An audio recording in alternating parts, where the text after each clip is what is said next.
Sejam bem-vindos. Este é o Limoeiro, Ambiente Cultural Online. Para quem não conhece o projeto, Limoeiro vem produzindo uma série de vídeos onde aborda assuntos de arte e cultura na região de Araçatuba. Hoje, neste vídeo, a gente recebe o artista Douglas Menani, mais conhecido como Zuri, que é produtor cultural, também desenvolve diversos eventos, principalmente na área de música eletrônica. E hoje a gente bate um papo com ele.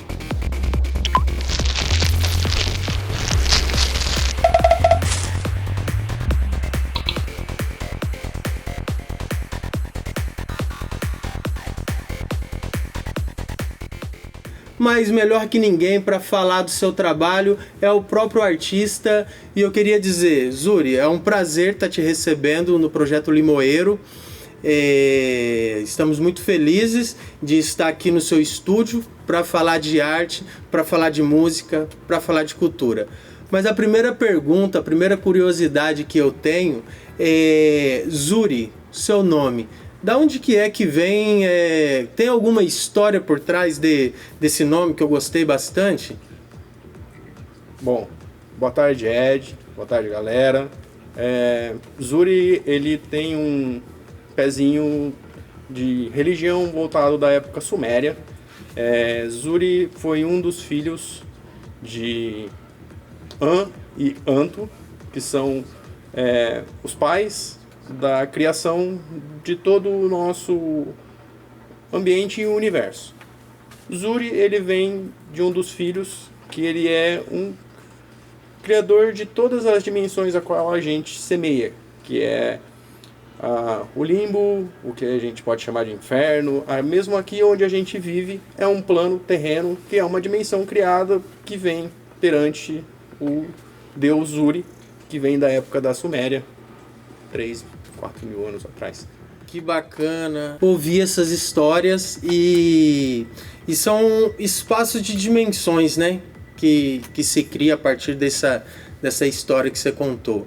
E a partir dessas dimensões, eu queria perguntar, dessa dimensão, qual a tua formação, como é que foi o teu processo de formação até aqui nesse momento? Bom, eu, quando jovem, eu fazia parte da Orquestra Sinfônica aqui em Araçatuba, até meus 17 anos. Depois eu fiz faculdade de produção fonográfica, que é voltada para rádio, TV, cinema, televisão, gravações e afins. A parte de música eletrônica me envolveu em um futuro onde eu comecei a ver um computador conseguindo ter uma interação viável com o todo da música, mas não tirando a metodologia, a teoria que a música tem em si, mas a correlação. Por isso que foi a criação de uma dimensão, de um novo patamar do que a gente poderia criar. Isso na época, eu me formei há mais de 10 anos, então eu tenho uma década. Naquela época, um computador era algo muito novo pra gente. Hoje em dia a gente tem um celular na mão que ele já faz multifunções. Então, naquela época foi uma dimensão que eu consegui abrir para um todo. Na época, trabalhei.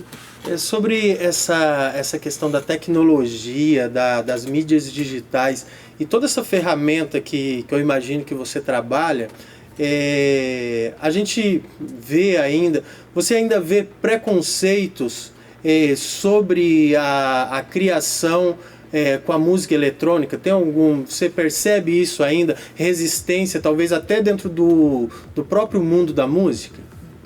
O preconceito que existe é exatamente a dificuldade que grande parte de todos nós temos da questão de evolução.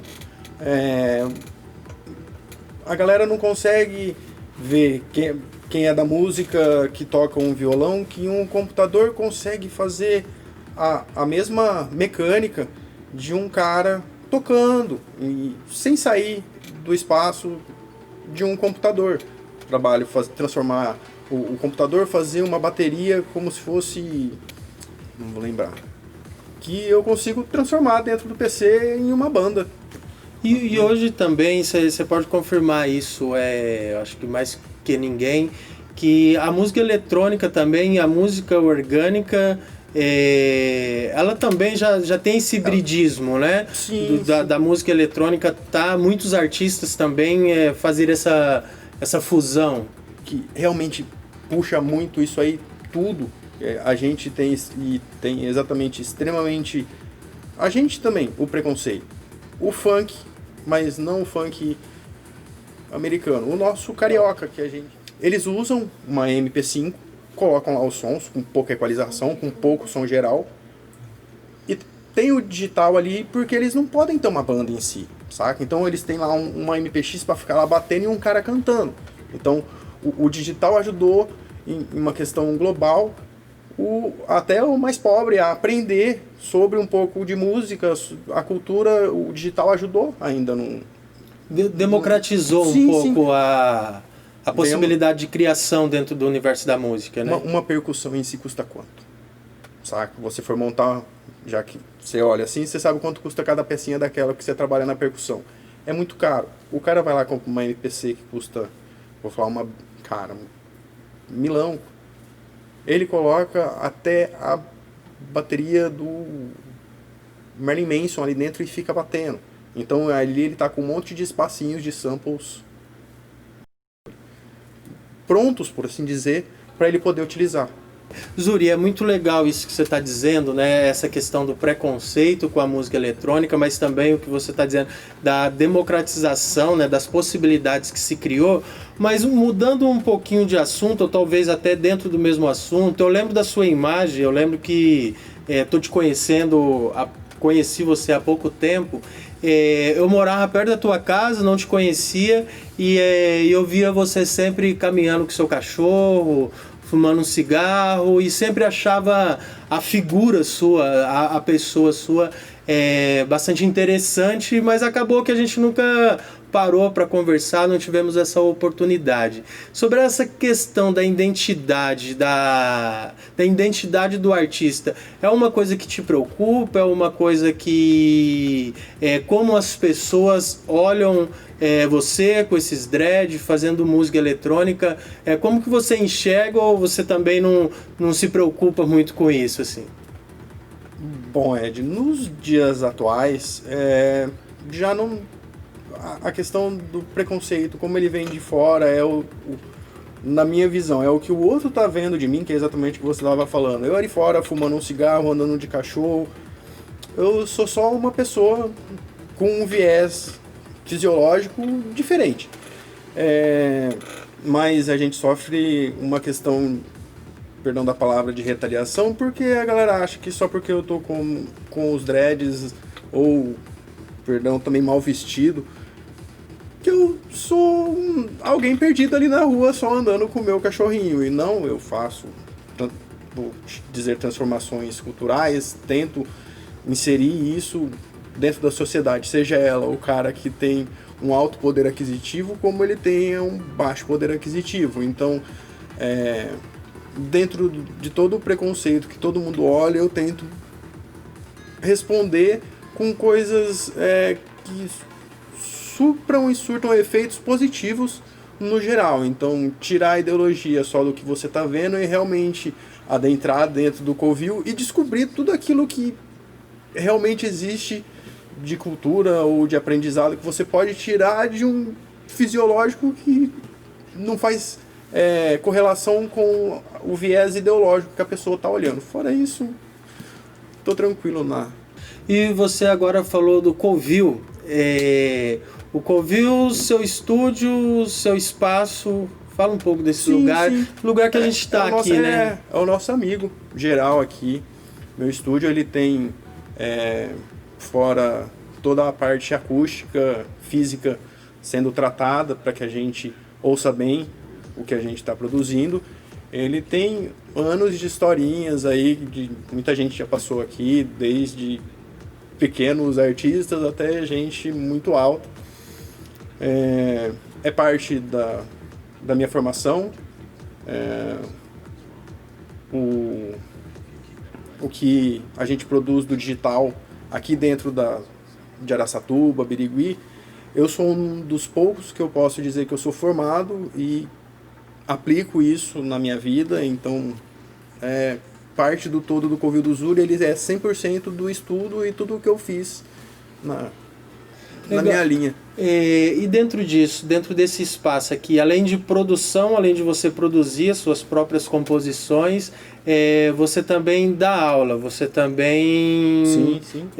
Fala um pouco desse trabalho de formação, como que seria uma aula para quem está interessado sobre música eletrônica e quer conhecer um pouco mais a fundo, como que funcionaria uma aula de música eletrônica? Talvez eu esteja falando bobagem, mas o que é que você ensina para quem vem no Covil? Assim como qualquer tipo de curso de música, seja ele de bateria ou você for fazer um instrumento de sopro, a gente tem a base de teoria musical, tem que aprender o do, ré, mi, fá, sol, lá, si, tem que ter uma ideologia de composição, só que ao invés de se usar um instrumento mecânico, a gente usa o computador para formular e fazer todas as dinâmicas que a gente consegue de recriação para dentro da música. E aí no final da entrevista eu mostro um pouquinho o que a gente pode fazer no âmbito geral dentro do Covil e da música eletrônica. É muito bacana o que você está dizendo, porque muitas vezes, né, um pouco daquilo que a gente conversou sobre o preconceito, muitas pessoas pensam que fazer música eletrônica é uma coisa mais fácil, ou talvez não que seja mais fácil, mas que às vezes não exige tanto estudo. E isso é uma mentira. Sim, E eu queria te perguntar uma coisa, dentro desse universo da música eletrônica você compõe. Queria que você falasse um pouquinho das suas aspirações, das suas inspirações, do teu trabalho autoral.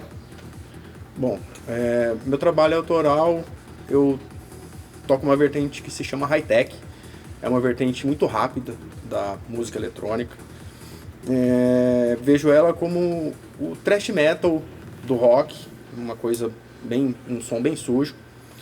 Mas eu trago inspiração desde o videogame que eu joguei, o meu Atari de muitos anos atrás, meu Super Nintendo. Eu trago, como disse no começo, ópera, orquestra, que são músicas que vieram da minha criação e formação, ligado? Música regional, música caipira, como a gente comentou, uma das músicas que me fez parte da minha identidade. Toquei a Marvada Pinga, então é parte introdutória, muita gente pede. Falando da Marvada Pinga, você tá um tempo aí sem pinga, né? Tá sim, já tem tempo aí sem álcool. Já faz tempo. Não faz mais parte do meu convívio social, mas não tem nada contra.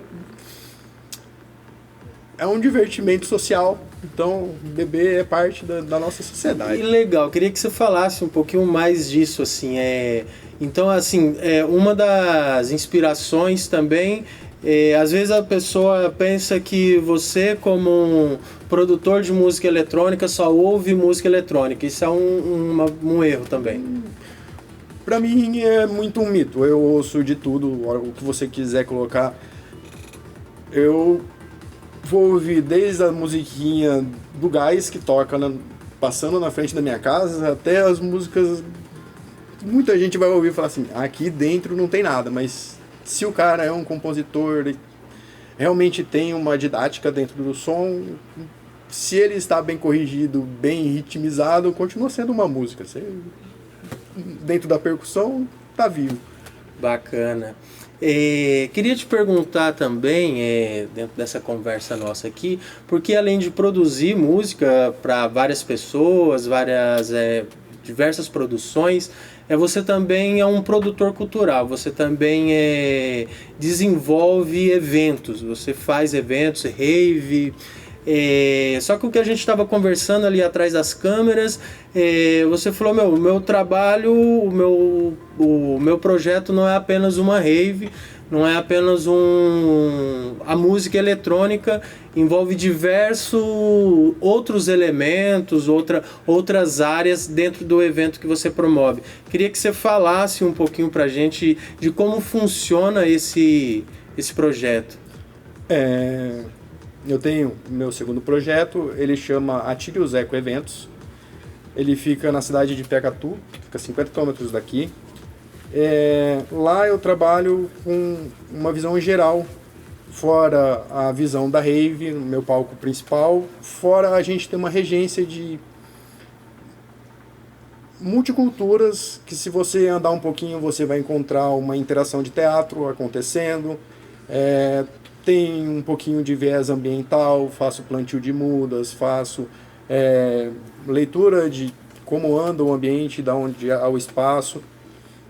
Mexo com permacultura e bioconstrução, para quem não conhece, são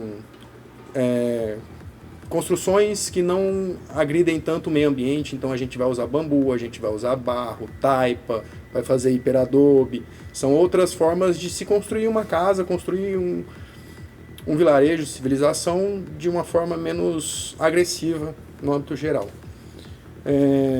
Tem um outro palco alternativo, onde a gente tem multibirutistas, que são pessoas que tocam... A gente toca só um teclado, que é um monte de instrumento. O amigo toca um monte de instrumentos em um local só, então ele é multibirutista porque ele toca um monte de coisa. Temos yoga, reiki, massoterapia, barra de axis, temos praça de alimentação, então é muito mais abrangente. Tudo que acontece evento lá, multicultural, sim, acontece um hibridismo ali de várias linguagens. do que só ver a rave em si numa forma bruta. Eu vou dizer assim, o diamante está lá dentro do carvão que todo mundo está olhando. Você tem que... Levou anos para que você consiga formular tudo isso e conseguir mostrar para a população todo o tipo de cultura que a gente tem lá dentro. Mas é bem legal. Tá todo mundo convidado. E eu acho muito legal isso que o Zuri acaba de falar também, porque muitas pessoas têm uma certa visão da rave, né? E aqui, da forma que ele fez essa explanação pra gente, quanta coisa, quantas atividades interessantes a gente pode estar absorvendo indo num evento desse, né? Então, por isso que é legal a gente bater esse papo para a gente poder abrir o nosso pensamento e poder usufruir dessas atividades colocadas dentro do evento. Zuri, eu queria entrar dentro de uma questão. Eu também trabalho com cultura, sou professor na escola pública e também trabalho com teatro, performance, e a gente sabe como que é difícil muitas vezes a produção de eventos e a produção de material no interior paulista, no nosso interior de São Paulo. Você falou que produz, que desenvolve o evento na cidade de Piacatu. Eu queria que você falasse um pouquinho quais as dificuldades ou as não dificuldades também de fazer um evento desse com tantas atividades dentro de uma cidade pequena como Piacatu. Assim. Queria que você comentasse um pouco como que é trabalhar dentro desse universo aqui do nosso interior. Bom, no início, assim como um todo, a visão geral do que a gente tinha lá, eu chegar na cidade, ela é muito pequena, é bem menor do que Araçatuba, então me viam com os olhos como todo mundo vê. O preconceito reinava no geral da galera, pensando que eu estava indo ali defasar a boa vivência que a cidade tinha. Isso aí a gente tem 5 anos já. Passei por dificuldades desde dentro da prefeitura para conseguir tirar toda a papelada que a gente necessita para fazer um evento cultural, entrar dentro de um fórum para tirar todos os pedidos, porque isso aí você tem que ter um aviso e tudo mais, chegar dentro da polícia, expor tudo isso aí. Inicialmente, muita gente, como um todo, por ser um evento, duvida do que você está falando e tudo mais. No meu primeiro ano, eu tive a ajuda, tenho que agradecer ao prefeito da cidade de lá, se chama Euclásio Garruti, todo o pessoal de lá, a cidade em si.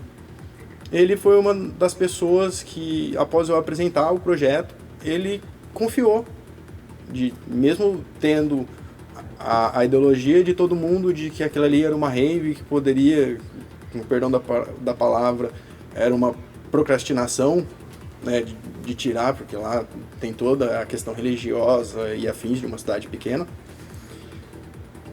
E hoje, após todo esse tempo, né, tenho 5 anos, não sou tão velho assim, mas a cidade hoje é uma apoiadora minha, porque eles viram que eu não... eu trouxe cultura, exatamente os pontos que eu citei, para dentro da vida de um todo da cidade. Dentro disso que você está falando, assim, porque muitos artistas, eu também, eu acho que às vezes a gente tem um pouco de... ou um pouco não, a falta de paciência.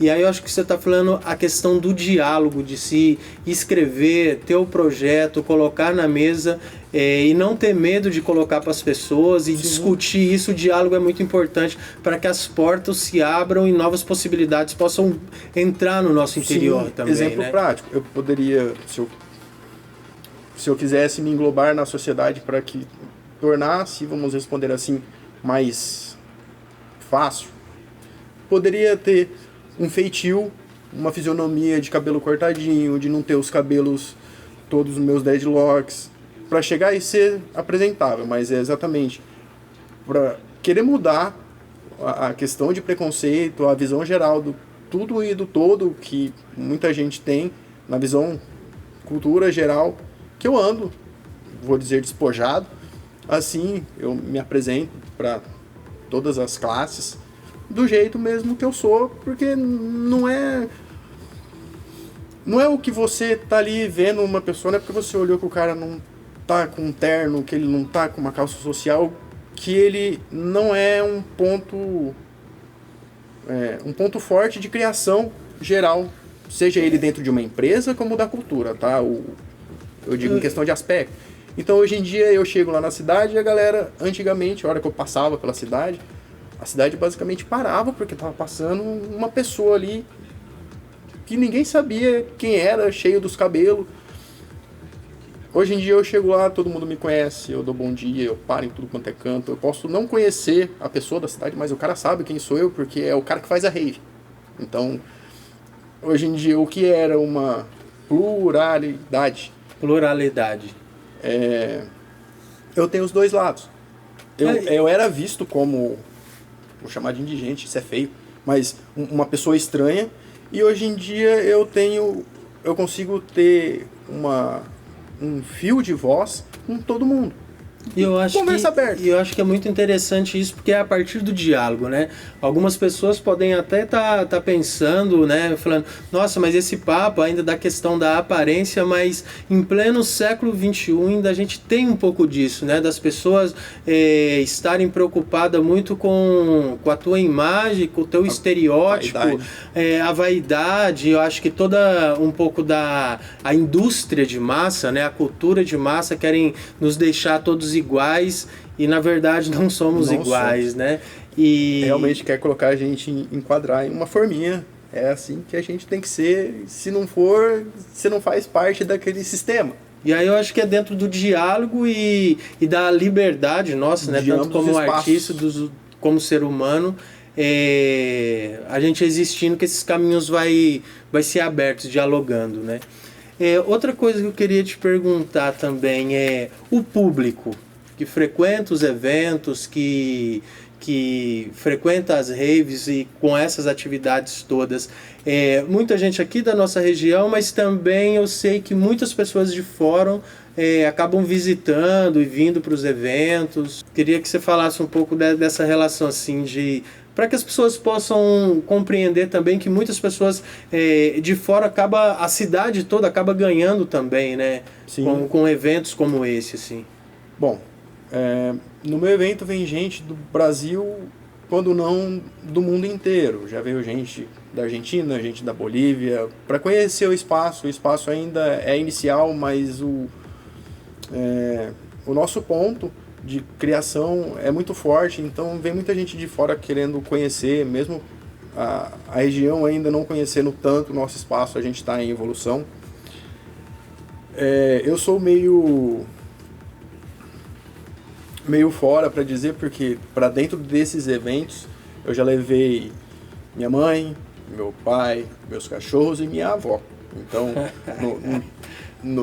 em toda a criação, antigamente eles também viam como um todo, que eu virava pra minha mãe e falava que ia para um evento, saía na sexta-feira e voltava na segunda e já ia trabalhar.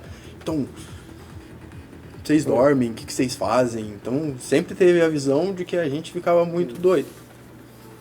Dia que eu os levei pra lá e que eles ficaram vendo meus amigos sentados em um monte de pano no meio da grama, o som tocando, e não tendo nada, não vê uma briga, não vê uma discussão, foi onde teve a modificação ideológica, vou responder assim, de como eles viam o todo do evento. Por isso que sempre quando eu falo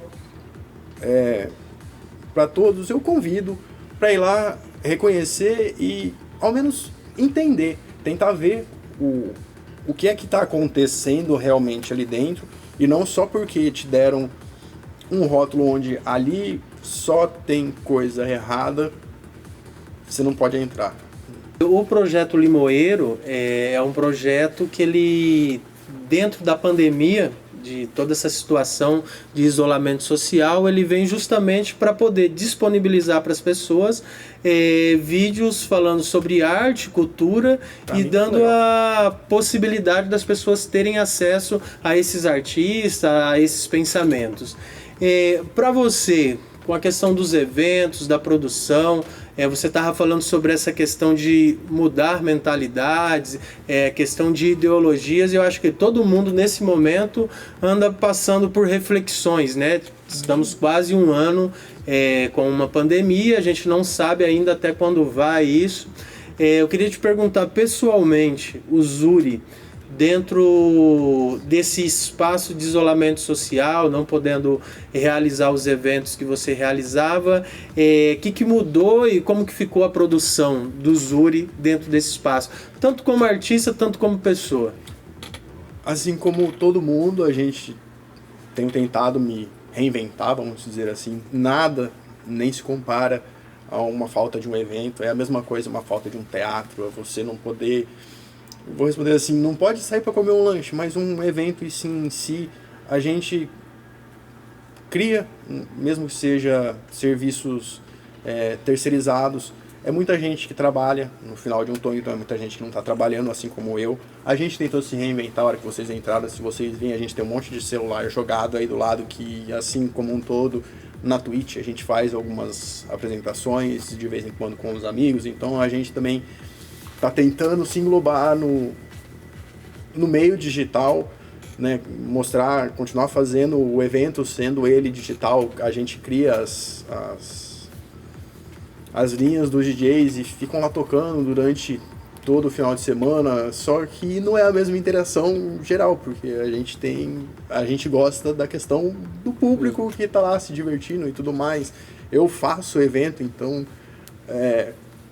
eu vou dizer assim, é uma carência gigantesca em tudo. A gente está há um ano, eu estou há um ano dentro do estúdio. Se eu não estou produzindo, eu estou dando aula. Se eu não estou dando aula, eu tento fazer umas apresentações para os amigos.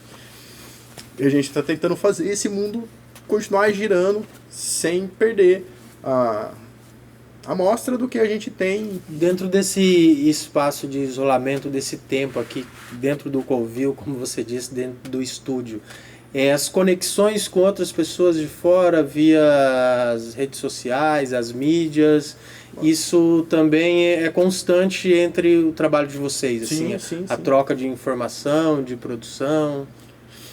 A gente, dentro da música eletrônica, a gente chama de collab. Na música o cara tá fazendo junta duas bandas, vamos responder assim, para fazer uma música. Eu crio o projeto, faço um pedaço dele, parte dele eu consigo jogar ele na nuvem e eu envio pro amigo. Ele pode continuar mexendo naquela produção, me enviar de volta, então a gente fica fazendo tipo um bate-papo, igual a gente tá aqui, mas com a música em si. A gente vai criando alguma coisa e fica nessa indo e vindo. Então, mas tem música que você pode fazer em um mês, como você pode passar músicas, tem música aí de 3, 4 anos que até hoje eu não consegui sentar e falar assim, eu cheguei no final do que eu queria fazer. Então, composição é algo complexo em qualquer vertente, seja ela eletrônica, MPB, até no funk, para conseguir um ritmo, precisa ter ao menos um neurônio brincando com o outro. Zuri, outra coisa que eu queria te perguntar, a gente já está indo pro final dessa entrevista. Eu queria te falar para as pessoas que estão interessadas a adentrar a esse mundo da música eletrônica, tanto como consumidor, como ouvinte, como para quem quer aprender. Qual é não sei se conselho ou dica que você pode oferecer para as pessoas que estão em casa?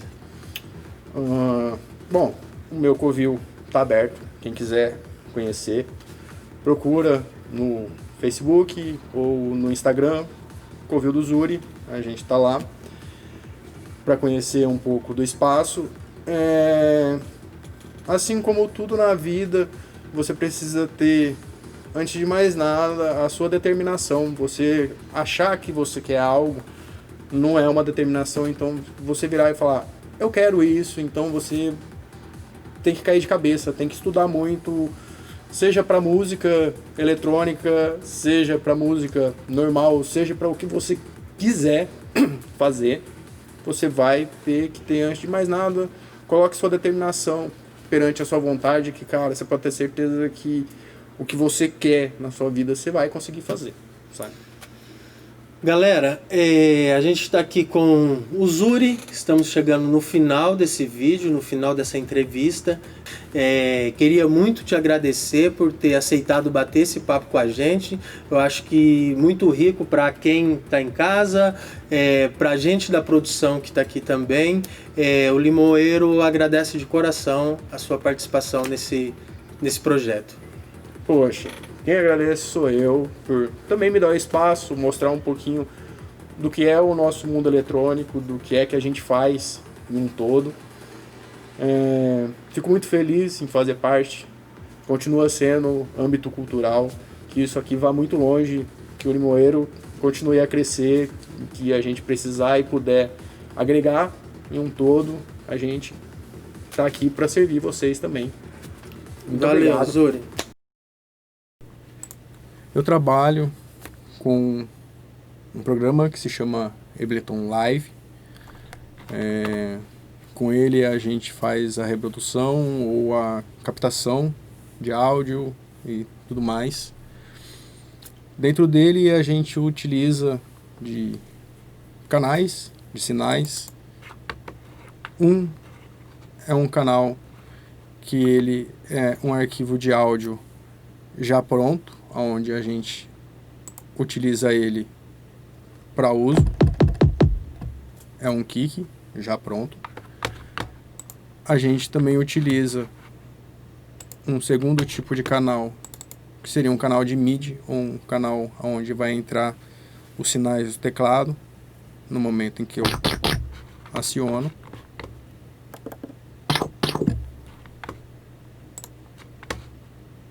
Assim como ele também pode ser em um total a minha bateria, uma percussão que eu não liguei ali.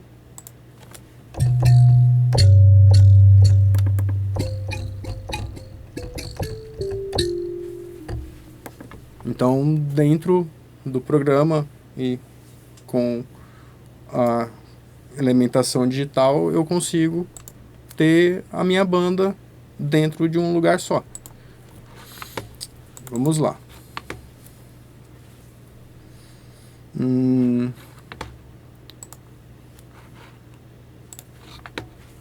Dentro de um canal eu consigo criar os sinais de MIDI do que vai acontecer durante a cena do meu projeto de música. Então, estamos falando de música eletrônica, eu vou colocar 150 BPMs e meu kick vai ser sempre contínuo,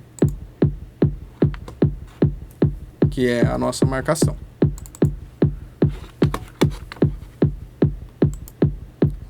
em um outro canal de MIDI.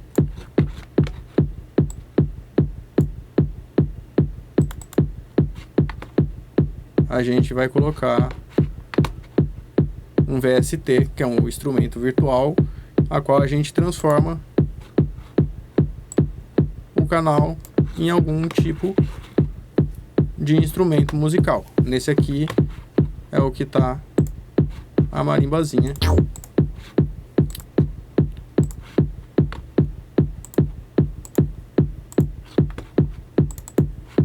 Que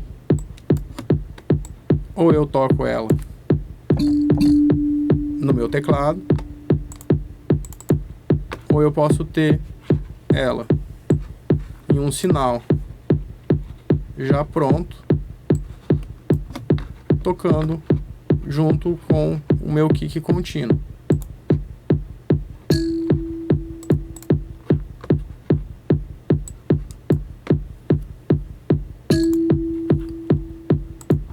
Ok. Tenho um segundo elemento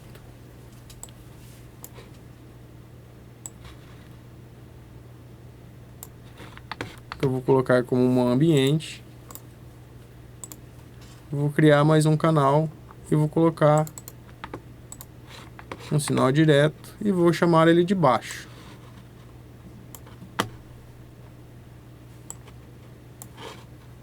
Assim como o kick, ele vai ser um sinal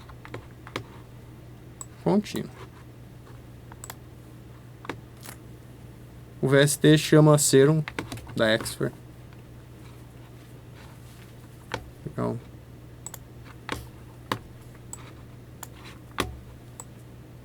Criei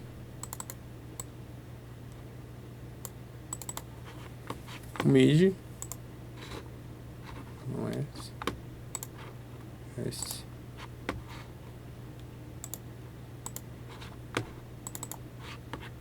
Ou eu faço o sinal pelo teclado, como a gente já disse. Eu quero um baixo, então é grave. Vou deixar um sinal pronto, assim como fiz nos outros. Opa, você ficou bem alto. Vou mexer.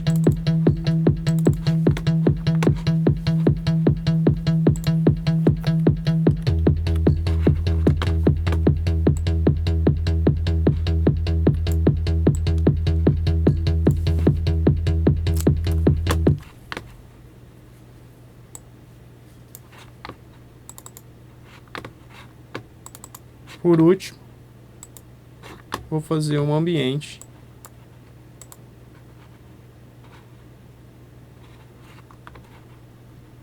Não sei se eu vou encontrar por aqui. Bom.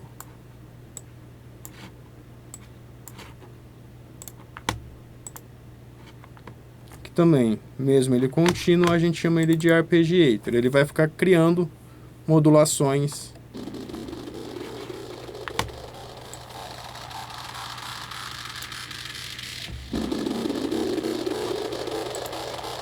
Bom,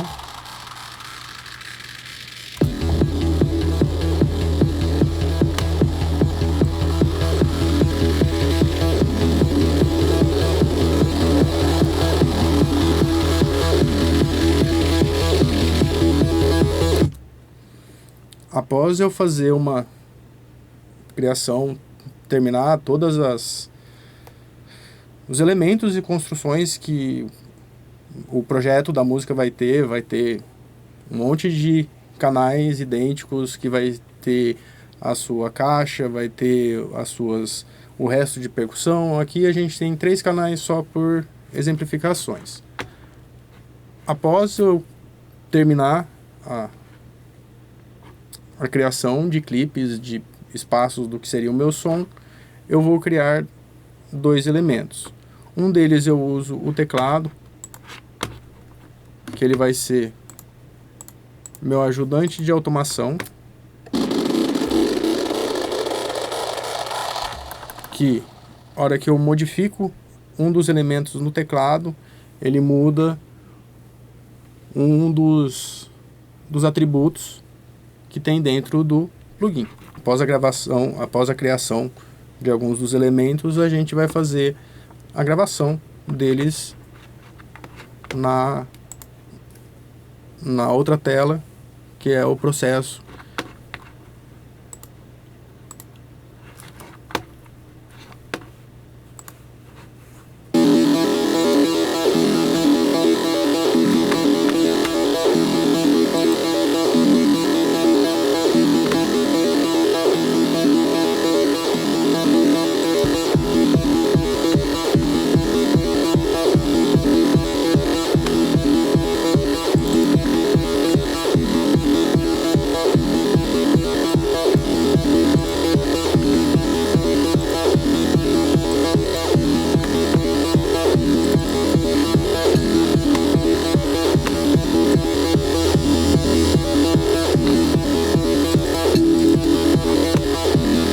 gravando lá.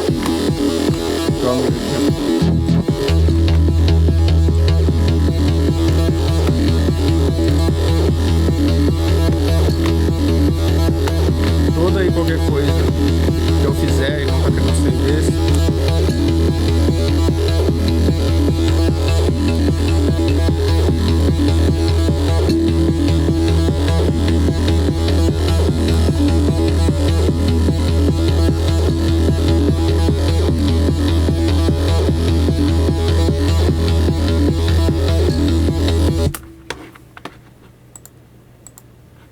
após todas as mexidas a qual vocês não contextualizam, vou abrir a automação.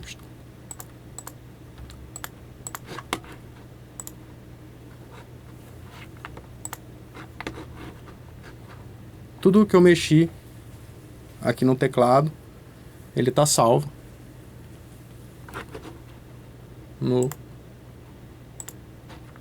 nas automações que eu tive no dedo.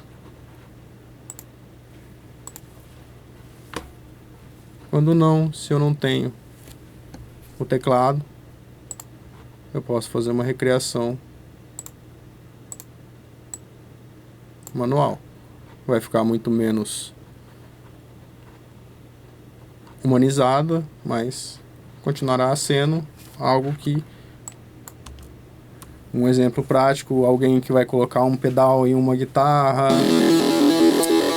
O que mais? Um baixista de volume, assim como eu mexi, eu troquei o volume e troquei uma parte das oitavas. Vou abrir aqui. Vou tentar.